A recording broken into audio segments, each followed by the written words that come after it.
आशुतोष शशांक शेखर चंद्रमौलि चिदंबरा कोटि कोटि प्रणाम शंभो कोटि नमन दिगंबरा। ओम नमः शिवाय। प्रिय भक्तगणों, आज बुध प्रदोष का व्रत है। प्रदोष अर्थात त्रयोदशी का व्रत मनुष्य को संतोषी एवं सुखी बनाता है।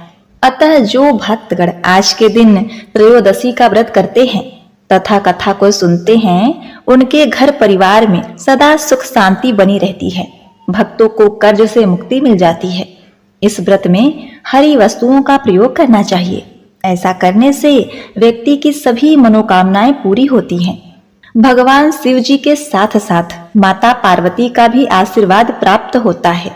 तो आज मैं सुना रही हूँ बुध प्रदोष व्रत में सुनी जाने वाली भोलेनाथ तथा माता पार्वती की बड़ी ही दुर्लभ पौराणिक कथा, जिसे आप सभी भक्तगण बड़े ही श्रद्धा तथा प्रसन्न चित मन से सुनिएगा।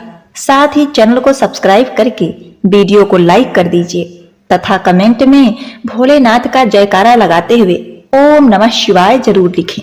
भगवान शिव शंकर भोलेनाथ के चरणों में ध्यान करते हुए आइए सुनते हैं बुध प्रदोष व्रत की सुंदर कथा। एक नगर में भगवान शिव का एक भव्य मंदिर था, जहां हर वर्ष दूर दूर से भक्तजन शिव जी के दर्शन के लिए आते थे। उस समय प्रदोष का व्रत था। दूर दूर से भक्तगण जल लेकर भगवान को जलाभिषेक कराने आए हुए थे। मंदिर का परिसर भक्तों की भीड़ से भरा हुआ था।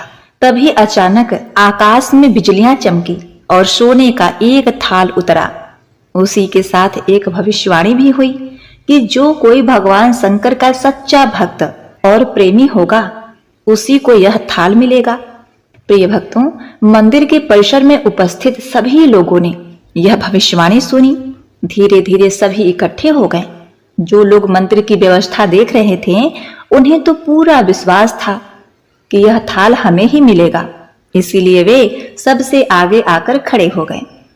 सबसे पहले एक पंडित जी आए और बोले, देखिए भाइयों, मैं प्रतिदिन महादेव जी का अभिषेक करता हूँ, अतः मैं ही भोलेनाथ का सबसे निकटवर्ती प्रेमी और भक्त हूँ, इसीलिए थाल मुझे मिलना चाहिए।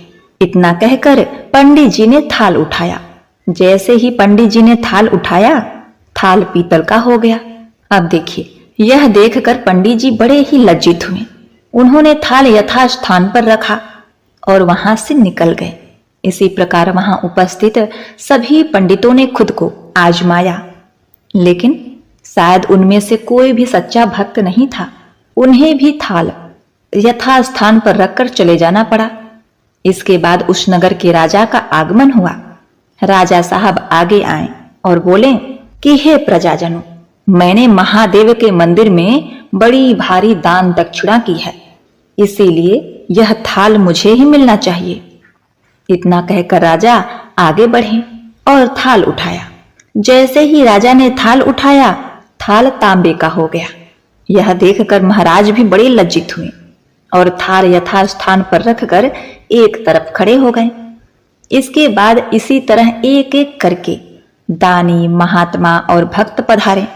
थाल उठाया, लेकिन किसी के हाथ में कुछ और, किसी के हाथ में कुछ और हो गया, लेकिन सोने का नहीं रहा। तब लोगों को पता चला कि हम में से कोई भी महादेव का सच्चा भक्त नहीं है। उसी समय एक किसान का आगमन हुआ।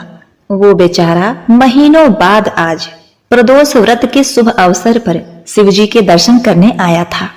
गरीबी और गृहस्थी के बोझ तले दबा दिन रात खेतों में मेहनत मजदूरी करके अपना और अपने परिवार का गुजारा करता था।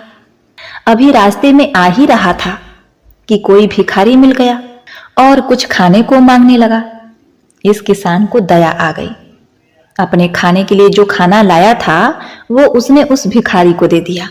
थाल के बारे में इसने भी सुना था, लेकिन इसने उस ओर कोई ध्यान नहीं दिया। सीधा मंदिर में गया और महादेव का पूजन करके बाहर आ गया।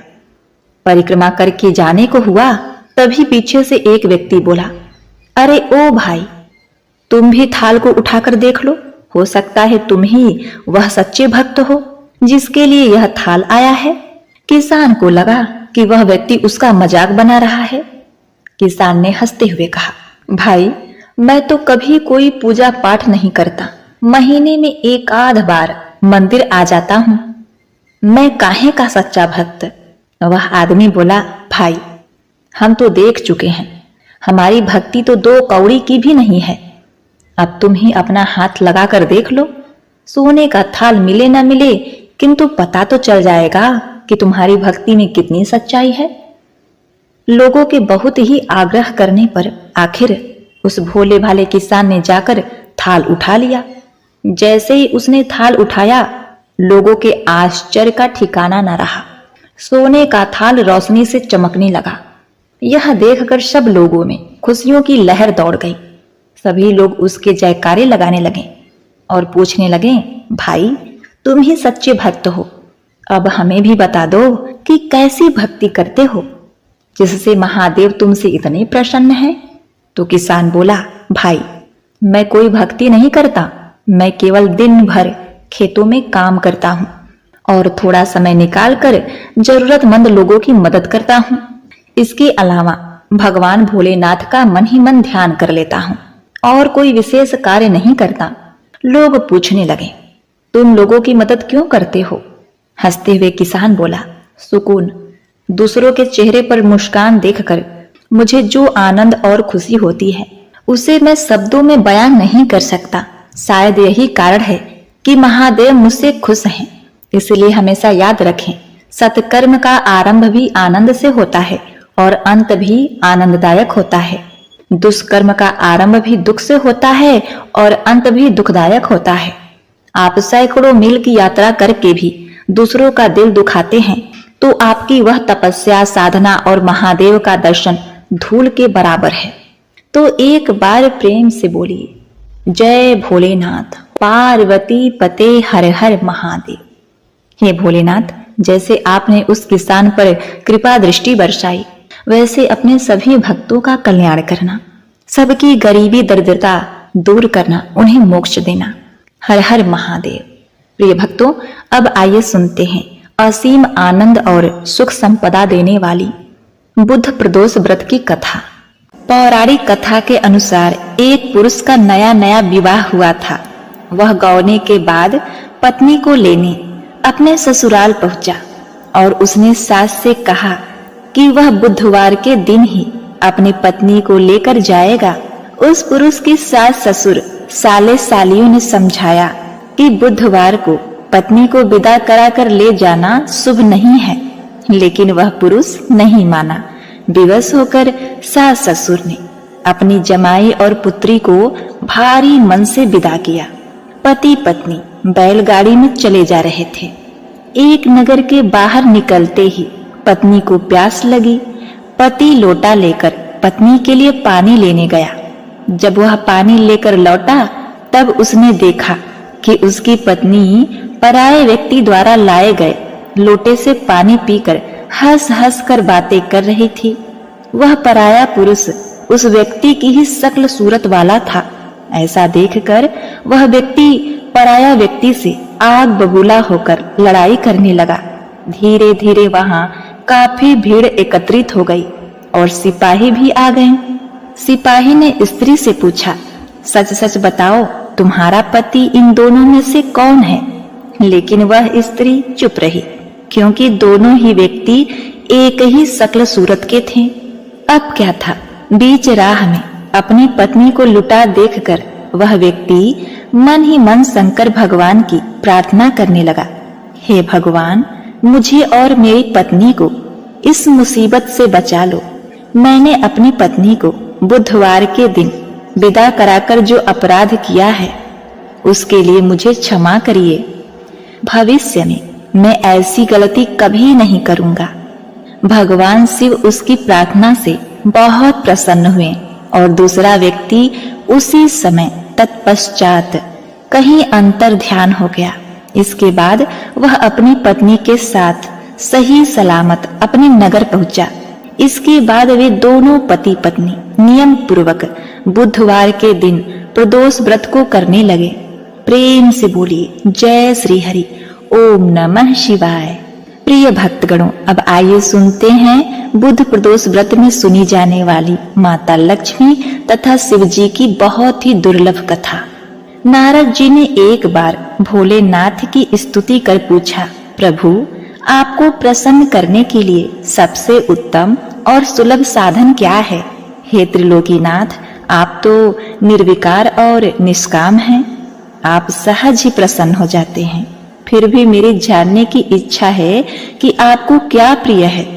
शिव जी बोले, नारद जी, वैसे तो मुझे भक्ति के भाव सबसे प्रिय हैं, फिर भी आपने पूछा है तो बताता हूँ। मुझे जल के साथ साथ बिल्व पत्र बहुत प्रिय है। जो अखंड बिल्व पत्र मुझे श्रद्धा से अर्पित करते हैं, मैं उन्हें अपने लोक में स्थान देता हूँ।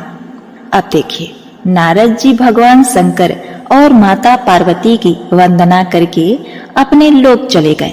उनके जाने के पश्चात माता पार्वती ने शिव जी से पूछा, हे प्रभु, मेरी यह जानने की बड़ी उत्कृष्ट इच्छा हो रही है कि आपको बेलपत्र इतना प्रिय क्यों है। कृपा करके मेरी जिज्ञासा शांत करें। शिव जी बोले, हे शिवे, बिल्वपत्र के पत्ते मेरी जटा के समान हैं। उसका त्रिपत्र यानी 3 पत्ते ऋग्वेद, यजुर्वेद, सामवेद हैं। शाखाएं समस्त शास्त्र का स्वरूप हैं। बिल्व वृक्ष को आप पृथ्वी का कल्प वृक्ष समझें, जो ब्रह्मा, विष्णु, शिव रूप हैं। हे पार्वती, स्वयं महालक्ष्मी ने शैल पर्वत पर बिल्व पत्र के रूप में जन्म लिया था। इस कारण भी बेल का वृक्ष मेरे लिए अति प्रिय है। महालक्ष्मी ने बिल्व का रूप धरा। यह सुनकर माता पार्वती कौतूहल में पड़ गईं। माता पार्वती जी कौतूहल से उपजी जिज्ञासा को रोक नहीं पाई। उन्होंने पूछा, देवी लक्ष्मी ने आखिर बिल्व वृक्ष का रूप क्यों लिया? हे प्रभु, आप यह कथा विस्तार से कहें। भोलेनाथ ने देवी पार्वती को कथा सुनानी शुरू की। हे देवी, सतयुग में ज्योतिर्रूप में मेरे अंश का रामेश्वर लिंग था। ब्रह्मा आदि देवों ने उसका विधिवत पूजन अर्चन किया था। इसका परिणाम यह हुआ कि मेरे अनुग्रह से वाणी देवी सबसे प्रिय हो गई। वह भगवान विष्णु को सतत प्रिय हो गई। मेरे प्रभाव से भगवान केशव के मन में भाग्य देवी के लिए जितनी प्रीति उपजी हुई, वह स्वयं लक्ष्मी जी को न भाई। लक्ष्मी देवी का श्री हरि के प्रति मन में कुछ दुराव पैदा हो गया। वह चिंतित और रुष्ट होकर चुपचाप परम उत्तम श्री शैल पर्वत पर चली गई। वहां उन्होंने तप करने का निर्णय लिया और उत्तम स्थान का चयन करने लगी। देवी लक्ष्मी ने उत्तम स्थान निश्चित करके मेरे लिंग विग्रह की उग्र तपस्या आरंभ कर दी। उनकी तपस्या कठोरतम होती जा रही थी। हे परमेश्वरी, कुछ समय बाद महालक्ष्मी जी ने मेरे लिंग विग्रह से थोड़ा ऊर्ध्व में एक वृक्ष का रूप धारण कर लिया। अपने पत्तों और पुष्प द्वारा निरंतर मेरा पूजन करने लगी। इसी तरह महालक्ष्मी ने कोटि वर्ष अर्थात 1 करोड़ वर्ष का घोर आराधना की। अंत में उन्हें मेरा अनुग्रह प्राप्त हुआ। मैं वहां प्रकट हुआ और देवी से इस घोर तप की आकांक्षा पूछकर वरदान देने को तैयार हुआ। देवी लक्ष्मी ने मांगा कि श्री हरि के हृदय में मेरे प्रभाव से भाग्य देवी के लिए जो स्नेह उत्पन्न हुआ है वह समाप्त हो जाए। प्रिय भक्तगणों, अब शिव जी ने कहा कि हे पार्वती, मैंने महालक्ष्मी को बहुत समझाया कि श्री हरि के हृदय में आपके अतिरिक्त किसी और के लिए कोई प्रेम नहीं है। भाग्य देवी के प्रति उनका प्रेम नहीं अपितु श्रद्धा है। यह सुनकर श्री लक्ष्मी जी प्रसन्न हो गईं और पुनः श्री हरि के हृदय में स्थिर होकर निरंतर उनके साथ विहार करने लगी। हे पार्वती, महालक्ष्मी के हृदय का एक बड़ा विकार इस प्रकार दूर हुआ। इस कारण हरि प्रिया उसी वृक्ष रूपा में सर्वदा अतिशय भक्ति से भरपूर यत्न पूर्वक मेरी पूजा करने लगी। हे पार्वती, इसी कारण बिल्व का वृक्ष, उनके पत्ते, फल फूल आदि मुझे बहुत प्रिय हैं। हे देवी, मैं निर्जन स्थान में बिल्व वृक्ष का आश्रय लेकर रहता हूँ। बिल्व वृक्ष को सदा सर्वतीर्थयम एवं सर्वदेवम मानना चाहिए, इसमें तनिक भी संदेह नहीं है। बिल्व पत्र, बिल्व फूल, बिल्व वृक्ष अथवा बिल्व काष्ठ के चंदन से जो मेरी पूजा करता है वह भक्त मेरा प्रिय है। बिल्व वृक्ष को शिव के समान ही समझो, वह मेरा शरीर है। जो बिल्व पर चंदन से मेरा नाम अंकित करके मुझे अर्पण करता है, मैं उसे सभी पापों से मुक्त करके अपने लोक में स्थान देता हूँ। हे देवी, उस व्यक्ति को स्वयं लक्ष्मी जी नमस्कार करती हैं जो बिल्व से मेरा पूजन करता है। जो बिल्व मूल में प्राण छोड़ता है उसको रुद्र देह प्राप्त होता है।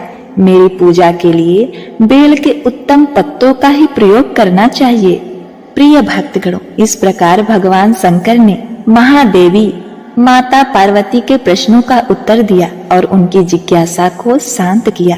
प्रेम से बोलिए जय शिव शंकर, जय हो माता पार्वती। ओम नमः शिवाय। शिवना शत्रुता पालते, रहते परम प्रसन्न, रहते खाली हाथ पर, होते नहीं विपन्न। ओम नमः शिवाय। जय भोलेनाथ। प्रिय भक्तगणों, सभी पापों और दुखों का नाश करने वाली भोलेनाथ और माता पार्वती की बड़ी ही दुर्लभ शिव पार्वती संवाद कथा। एक समय की बात है, प्राचीन काल में चंपापुर नामक अत्यंत ही शोभमान नगरी थी। उस नगरी में सुनंदन नाम का एक अत्यंत विद्वान ब्राह्मण रहा करता था। वह ब्राह्मण ब्रह्मचारी व्रत का पालन करने वाला, अहंकार से रहित, वेद शास्त्रों में प्रवीण, जितेंद्रिय तथा भगवान भोलेनाथ का शरणागत था। वह नित्य दिन भगवान भोलेनाथ की पूजा आराधना किया करता था। फिर एक दिन उस ब्राह्मण ने गंगा नदी पर स्थित सभी तीर्थ की यात्रा करने का निश्चय किया और वह कुछ अपने साथियों के साथ, जो उसके शिष्य थे, तीर्थ यात्रा पर निकल गया। वह गंगा नदी के किनारे स्थित तीर्थ कपिल संगम, अष्ट तीर्थ तथा अंबिकापुरी, प्रयागराज इत्यादि का दर्शन करते हुए वह मंडलपुर नामक नगर में पहुंचा। उस नगर में पहुंचने पर वह उस नगर के प्रत्येक घर में जाकर ठहरने के लिए स्थान मांगने लगा। वह प्रत्येक घर पर जाता और लोगों से एक रात को ठहरने के लिए थोड़ी सी जगह मांगता, किंतु उसे नगर में रहने वाले किसी भी व्यक्ति ने विद्वान ब्राह्मण को ठहरने के लिए स्थान नहीं दिया, जिस कारण से वह बहुत ही उदास हो गया, बहुत ही खिन्न हो गया। फिर वह सुनंदन नाम का ब्राह्मण गांव के मुखिया के पास गया और उससे एक रात्रि तक ठहरने के लिए जगह मांगने लगा। तो उसे गांव के मुखिया ने बड़ी ही चालाकी से उस ब्राह्मण को एक धर्मशाला दिखा दिया और कहा, हे ब्राह्मण देवता, आप और आपके समस्त साथी उस धर्मशाला में रह सकते हैं। प्रिय भक्तगणों, मुखिया की बात सुनकर सुनंदन को बड़ी ही प्रसन्नता हुई। वह अपने साथियों के साथ उस धर्मशाला के पास गया तो देखा उस धर्मशाला में कोई नहीं है। वह धर्मशाला वीरान पड़ा है। धर्मशाला की हालत अत्यंत ही खराब थी। उस समय तो एक पंछी भी उस स्थान पर दिखाई नहीं पड़ रहा था।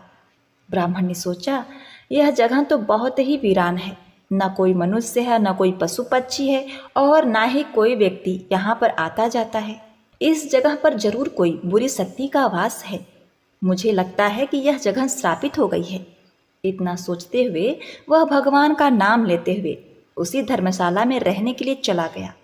प्रिय भक्तगणों, अब देखिए, ब्राह्मण और उसके सभी साथी, उसके सभी शिष्य उसी धर्मशाला में रात्रि के लिए सो गए।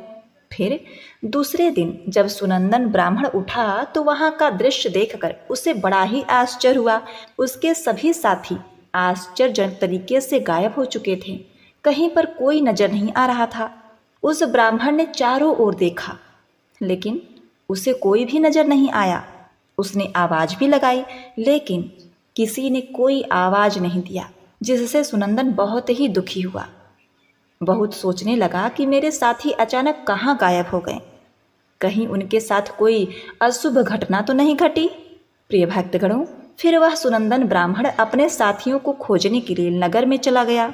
तो रास्ते में उसे वह गांव का मुखिया मिला। जैसे ही मुखिया ने उस सुनंदन ब्राह्मण को जीवित देखा तो मुखिया को बड़ा ही आश्चर्य हुआ और वह मुखिया उस सुनंदन के पास आकर बोलने लगा, हे ब्राह्मण देवता, आप अवश्य ही कोई महात्मा दिखाई पड़ रहे हैं। आप दीर्घायु और मनुष्य में सर्वश्रेष्ठ कोई पवित्र आत्मा हो। प्रिय भक्तगणों, अब देखिए, वह ब्राह्मण अकेला ही उस धर्मशाला में जीवित बाहर आ गया था, जिस कारण से मुखिया को लगा वह अवश्य कोई महान व्यक्ति है। उसके पास अवश्य कोई विद्या या फिर कोई महामंत्र है, जिसका जाप करने से वह ब्राह्मण जीवित बाहर आया है। फिर मुखिया ने उस ब्राह्मण से प्रार्थना की और उसे अपने गांव में ठहरने के लिए मनाने लगा। वह मुखिया इस प्रकार कहने लगा, हे ब्राह्मण देवता, आप हमारे साथ ही रुकें, मैं आपकी सेवा करूंगा। ऐसा कहकर मुखिया ने उस ब्राह्मण को अपने घर में स्थान दिया और उसकी बड़ी ही सेवा करने लगा। फिर कुछ दिन बीतने के बाद वह मुखिया उस ब्राह्मण के पास रोता हुआ आया और कहने लगा, हे ब्राह्मण देवता, क्षमा करो, कल रात में एक राक्षस ने मेरे पुत्र को खा लिया है। मेरा पुत्र बड़ा ही गुणवान और भक्तिमान था, पितृभक्त मातृ भक्त था। उस मुखिया की ऐसी बातें सुनकर सुनंदन ब्राह्मण ने पूछा, हे भाई, कहाँ है राक्षस? किस प्रकार से उस राक्षस ने तुम्हारे पुत्र का भक्षण किया है? तुम मुझे बताओ, वह राक्षस कहाँ रहता है? मैं अवश्य ही तुम्हारी सहायता करने के लिए तैयार हूँ। वह मुखिया कहने लगा, हे ब्राह्मण देवता, इस नगर के पास जंगल में एक बड़ा भयंकर नरभक्षी राक्षस रहता है। रोज रात को आकर इस नगर के मनुष्यों को खा लिया करता था। फिर एक दिन समस्त नगरवासियों ने उस राक्षस से विनती की कि वह इस नगर के लोगों को न खाए। हम तुम्हारे लिए भोजन की व्यवस्था कर देते हैं। शर्त ये था कि जो भी लोग बाहर से इस गांव में रुकने के लिए आते थे, उन्हें हम धर्मशाला में रुकने को कहेंगे और तुम उन लोगों को खा लेना। उस राक्षस ने हम नगरवासियों की बात मान ली और जो भी रात को उस धर्मशाला में रुकता है तो वह राक्षस उन्हें खा लेता है। हमने अपने नगरवासियों की जान बचाने के लिए ऐसा किया है। फिर हे ब्राह्मण देवता, फिर आप उस दिन अपने साथियों के साथ इस नगर में आए थे और हमने आपको उस धर्मशाला में रुकने के लिए कहा था कि वह राक्षस आपको आपके साथियों का भक्षण कर सके, किंतु उस राक्षस ने आपको छोड़कर आपके सभी साथियों को खा लिया। कृपया आप मुझे क्षमा करें, मैं नगरवासियों के प्राण बचाने के लिए ही ऐसा किया, किंतु उस दिन उस राक्षस ने आपको छोड़कर सभी को खा लिया। लेकिन मैं तभी से जान लिया कि आप कोई सिद्ध पुरुष हैं, कोई महात्मा है। प्रिय भक्तगणों, वह मुखिया आगे कहता है, हे ब्राह्मण देवता, कल रात को मेरे पुत्र का एक मित्र आया था, किंतु मैं उसे पहचान न सका और उसे भी ठहरने के लिए उसी धर्मशाला में भेज दिया। फिर जब मेरे पुत्र को पता चला कि उसका मित्र धर्मशाला में रुकने के लिए गया है, तो वह भी उससे मिलने के लिए चला गया और रात को उसी राक्षस ने मेरे पुत्र को और उस मित्र को खा लिया। प्रिय भक्तगणों, आगे वह सुनंदन ब्राह्मण कहता है, हे भाई, वह राक्षस कहाँ पर रहता है? तुम मुझे उसके पास लेकर चलो। मैं उस राक्षस से कहकर तुम्हारे पुत्र को लौटाने के लिए कहता हूँ। फिर वह मुखिया उस ब्राह्मण को लेकर उस जंगल में चला जाता है, जहाँ पर वह महाभयंकर दुष्ट विनाशकारी राक्षस रहता था। उस राक्षस के पास जाने पर मुखिया रोता हुआ उस राक्षस से कहने लगता है, दुष्ट राक्षस, तूने मेरे पुत्र को क्यों खा लिया? मेरे पुत्र को अब वापस लौटा दो। वह राक्षस कहने लगा, मनुष्य, तुम्हारा पुत्र भी उसी धर्मशाला में था, इसी कारण से भी अन्य लोगों के साथ मेरा ग्रास बन गया। मैंने उसे खा लिया। मैंने अनजाने में ही तुम्हारे पुत्र का भक्षण कर लिया है। अब तुम्हारा पुत्र मेरे पेट में है, मैं उसे तुम्हें वापस नहीं लौटा सकता। अब तुम अपने पुत्र की मुक्ति के लिए उपाय करो। फिर वह मुखिया कहता है, हे राक्षस, अब तुम ही बताओ, मैं अपने पुत्र की मुक्ति के लिए क्या उपाय करूं? उसका मृत शरीर भी मेरे पास नहीं है। तुमने उसे जो खा लिया है, मैं अपने पुत्र के शरीर को कैसे प्राप्त कर सकूं? फिर वह राक्षस कहने लगता है, इसके लिए तुम्हें उपाय बताता हूँ। इस नगर में एक ब्राह्मण देवता आए हैं। उस रात में वे एक मंत्र का जाप कर रहे थे, जिस कारण से मैं उन्हें खा न सका। यदि वह ब्राह्मण देवता आकर मेरे ऊपर इस मंत्र का जाप करके जल छिड़क देंगे तो मुझे इस राक्षस के शरीर से मुक्ति मिल जाएगी और तुम्हारे पुत्र का शरीर भी तुम्हें मिल जाएगा। तब उस मुखिया के साथ खड़े उस सुनंदन ब्राह्मण ने कहा, हे राक्षस, यह ब्राह्मण मैं ही हूँ। मुझे उस रात तुमने नहीं खाया। फिर वह राक्षस उस सुनंदन की ओर देखता है और प्रणाम करते हुए कहता है, हे ब्राह्मण देवता, आपके दर्शन करने से मैं धन्य हुआ। कृपया आप मुझे इस श्राप से मुक्ति दिलाइए। मैंने राक्षस का शरीर धारण करके बहुत बड़े पाप किए हैं। तब ब्राह्मण कहता है, हे राक्षस, तुम मुझे बताओ किस कारण से तुम्हें इस राक्षस का शरीर प्राप्त हुआ है।